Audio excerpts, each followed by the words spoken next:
Hi, welcome back to my channel. ಕಾಲೇಜಿನಿಂದ ವೃದ್ಧಾಶ್ರಮಕ್ಕೆ ಇಂದು orientation ಅಂತ ಕರ್ಕೊಂಡು ಹೋಗಿದ್ರು. ಆದರೆ ಅಲ್ಲಿ ನನ್ನ ಸ್ವಂತ ಅಜ್ಜಿಯನ್ನು ನೋಡಿ ನಾನು ಬೆಚ್ಚಿ ಬಿದ್ದೆ. ಜೋರಾಗಳ್ತಾ ಆಕೆನ ತಪ್ಕೊಂಡೆ. ನಂತರ ಆಕೆ ಇಲ್ಲಿ ಬರೋದಕ್ಕೆ ನಾನೇ ಕಾರಣ ಅನ್ನೋ ವಿಷಯನ ತಿಳಿದು ನಾನು ನಿಂತಿರೋ ನೆಲ ಕುಸಿಬಾರ್ದೇ ಅಂತ ಅನ್ನಿಸ್ತು. ಕತೆ ತುಂಬಾ ಚೆನ್ನಾಗಿದೆ. ಎಲ್ಲೂ ಸ್ಕಿಪ್ ಮಾಡಿದೆ ಕತೆನ ಕೊನೆ ತನಕ ಕೇಳಿಸ್ಕೊಳ್ಳಿ. ನನ್ನ ಹೆಸರು ಕಾವ್ಯ.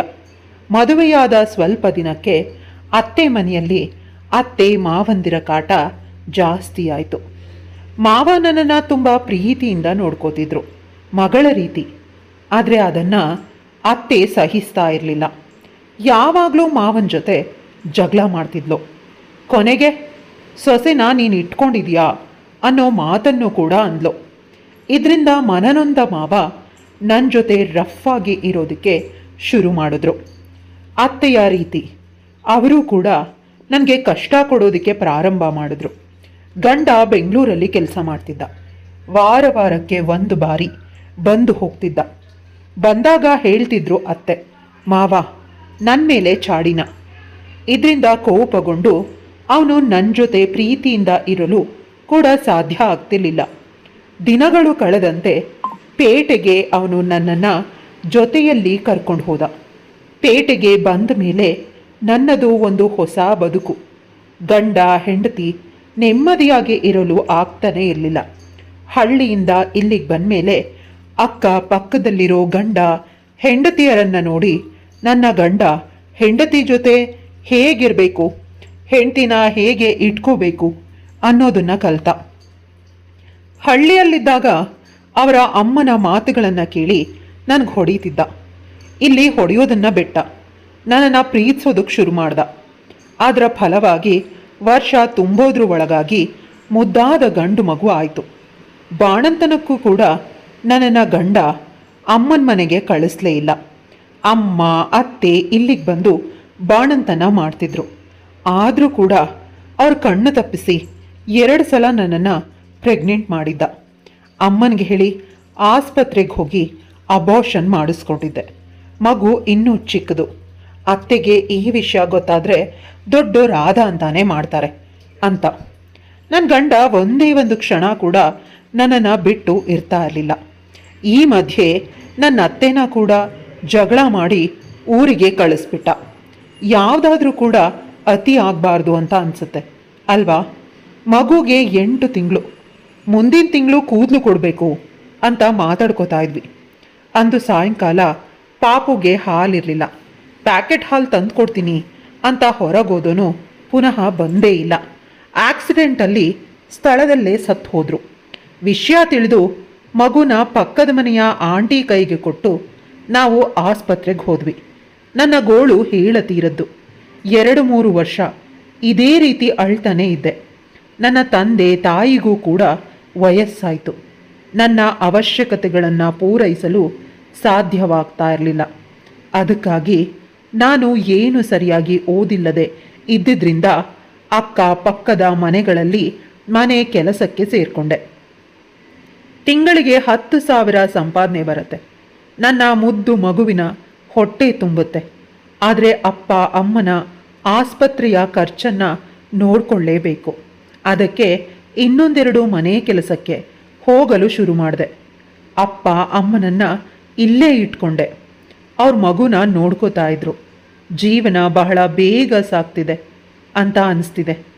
ಆಗಲೇ ನನ್ನ ಮಗ ದೊಡ್ಡವನಾಗಿ ಕೆಲಸಕ್ಕೆ ಹೋಗಬೇಡ ಅಮ್ಮ, ನಾನೇ ಸಾಕ್ತೀನಿ ಅಂತ ಹೇಳ್ತಿದ್ದಾನೆ. ಈಗ ಅವನು ಒಂದು ಪ್ರತಿಷ್ಠಿತ ಕಂಪನಿಯಲ್ಲಿ ಒಳ್ಳೆಯ ಕೆಲಸಕ್ಕೆ ಸೇರಿಕೊಂಡು ಸಂಬಳ ಬರುತ್ತೆ. ನೀನು ಮನೆಯಲ್ಲೇ ಕೂತ್ಕೊಂಡು ತಿನ್ನು, ತುಂಬ ವರ್ಷಗಳ ಕಾಲ ನನಗಾಗಿ ಕಷ್ಟಪಟ್ಟಿದ್ಯಾ ಅಂತ ನನಗೆ ಹೇಳ್ತಾನೆ. ಅಜ್ಜಿ ತಾತರನ್ನು ಕೂಡ ನಾನೇ ಸಾಕ್ತೀನಿ, ಯಾವುದೇ ಚಿಂತೆನೂ ಮಾಡಬೇಡ ಅಂತ ಹೇಳ್ದ. ಅವನ ಕಾಳಜಿಗೆ ನಾನು ಸಂಪೂರ್ಣವಾಗಿ ಸೋತೆ. ಮೊಮ್ಮಗ ಸಂಪಾದನೆ ಮಾಡಬೇಕಾದಾಗ ಹೊಟ್ಟೆ ತುಂಬ ತಿನ್ನಬೇಕು ಅಪ್ಪ ಅಮ್ಮ. ಆದರೆ ಅವರು ಕೂಡ ಈ ಪ್ರಪಂಚವನ್ನು ಬಿಟ್ಟು ಹೊರಟೋದ್ರು. ಒಬ್ಬರಾದ್ಮೇಲೆ ಒಬ್ಬರು 6 ತಿಂಗಳಲ್ಲಿ ಅಪ್ಪ ಅಮ್ಮ ಇಬ್ಬರು ಕೂಡ ಸತ್ತು ಹೋದರು. ಈಗ ನನ್ನ ಮಗನ ಸಂಪೂರ್ಣ ಪ್ರಪಂಚ ನಾನೇ. ಅವನನ್ನು ಎಷ್ಟು ಚೆನ್ನಾಗಿ ನೋಡ್ಕೊಳ್ಳೋದಕ್ಕೆ ಸಾಧ್ಯವೋ ಅಷ್ಟು ಚೆನ್ನಾಗಿ ನೋಡ್ಕೋತಾ ಇದ್ದೀನಿ. ನನಗೆ ಅವನು ಅಂದರೆ ತುಂಬ ಪ್ರೀತಿ. ಅವನಿಗೂ ಕೂಡ ನಮ್ಮಿಬ್ಬರದು ಪುಟ್ಟ ಪ್ರಪಂಚ. ಅವನಿಗೆ ಅಡುಗೆ ಮಾಡೋದು ಅವನ ಆಫೀಸ್ನ ಎಲ್ಲ ಸ್ಟಾಫ್ಗಳಿಗೂ ಕಳಿಸ್ತಿದ್ದೆ. ಒಮ್ಮೊಮ್ಮೆ ಪ್ರತಿಯೊಬ್ಬರೂ ಕೂಡ ಇಷ್ಟಪಡ್ತಿದ್ರು.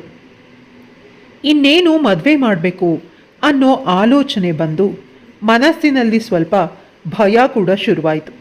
ಬಂದವಳು ಹೇಗಿರ್ತಾಳೋ ಅಂತ. ಆ ಸಂದರ್ಭದಲ್ಲಿ ನಾನು ಮನೆ ಕೆಲಸ ಮಾಡ್ತಿದ್ದೆ.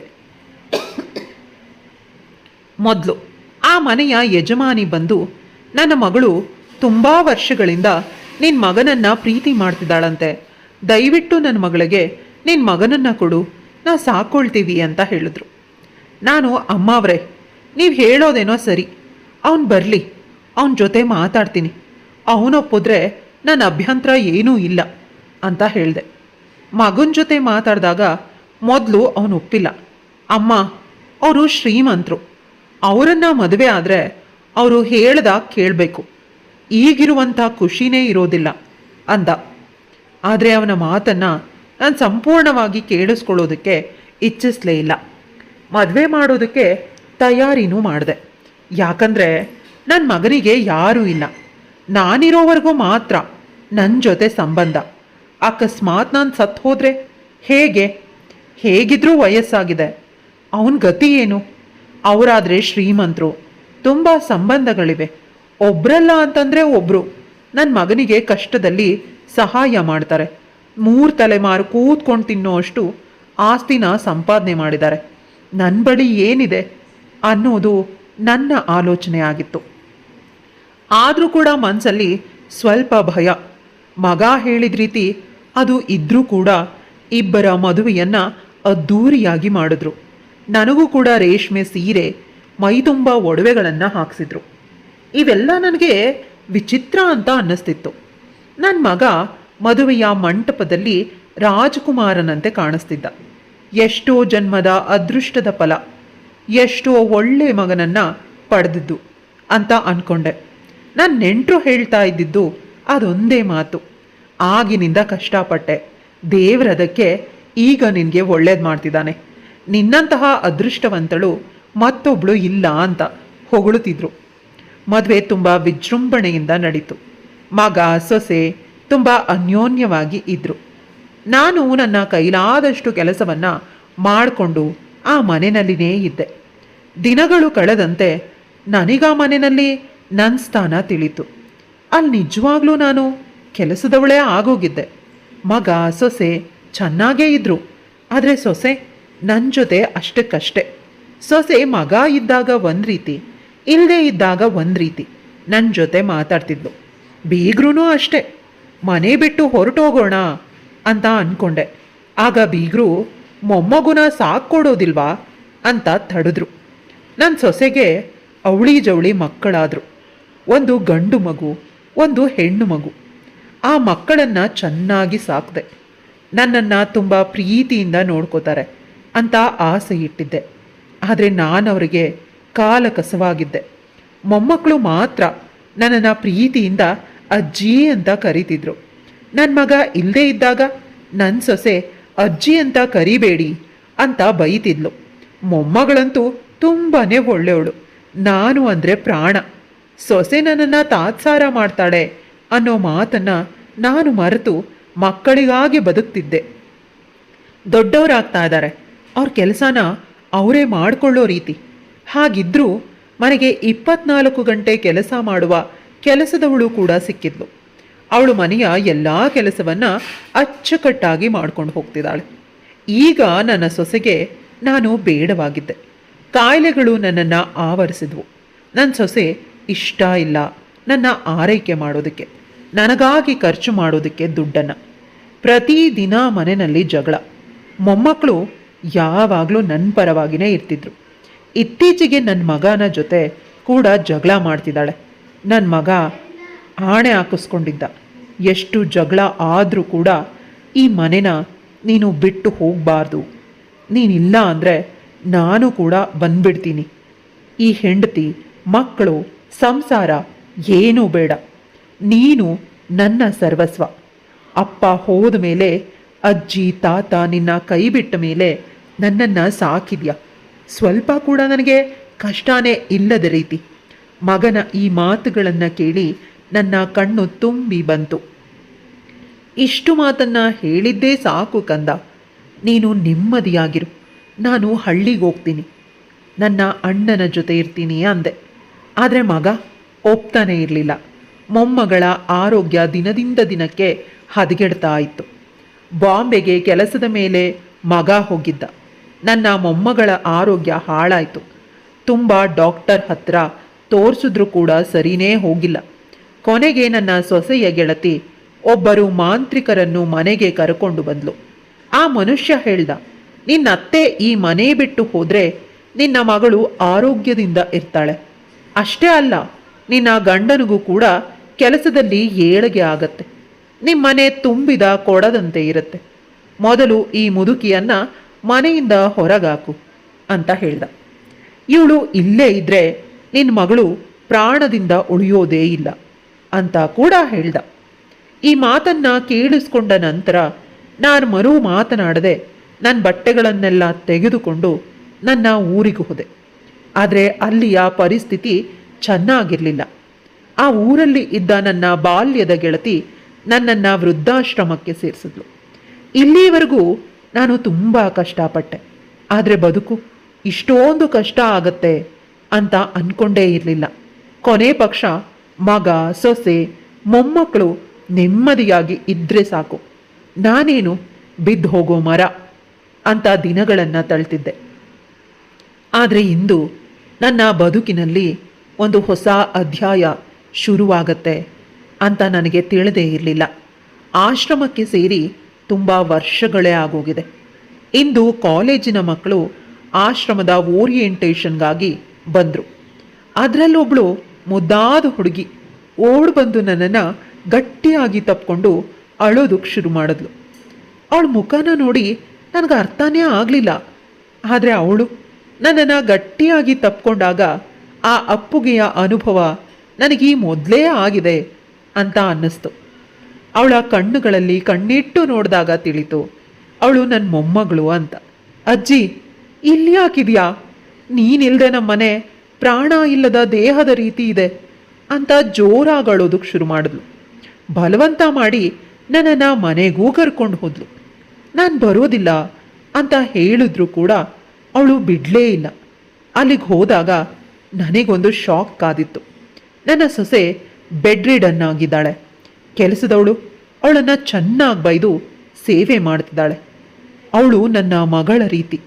ಇನ್ನು ನಾನು ಗಟ್ಟಿಮುಟ್ಟಾಗಿದ್ದೇನೆ.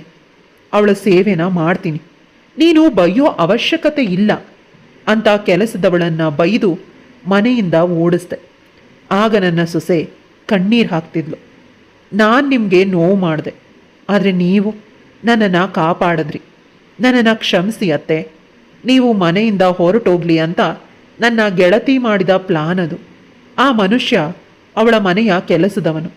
ಅವನಿಗೆ ಮಾಂತ್ರಿಕನ ವೇಷ ಹಾಕಿಸಿ ನೀವು ಮನೆ ಬಿಟ್ಟು ಹೊರಟೋದ್ರೆ ನಿಮ್ಮ ಮಗಳು ಆರೋಗ್ಯವಾಗಿ ಇರ್ತಾಳೆ, ಮನೆಗೆ ಏಳಿಗೆ ಆಗತ್ತೆ ಅಂತ ಸುಳ್ಳು ಹೇಳಿಸ್ದೆ.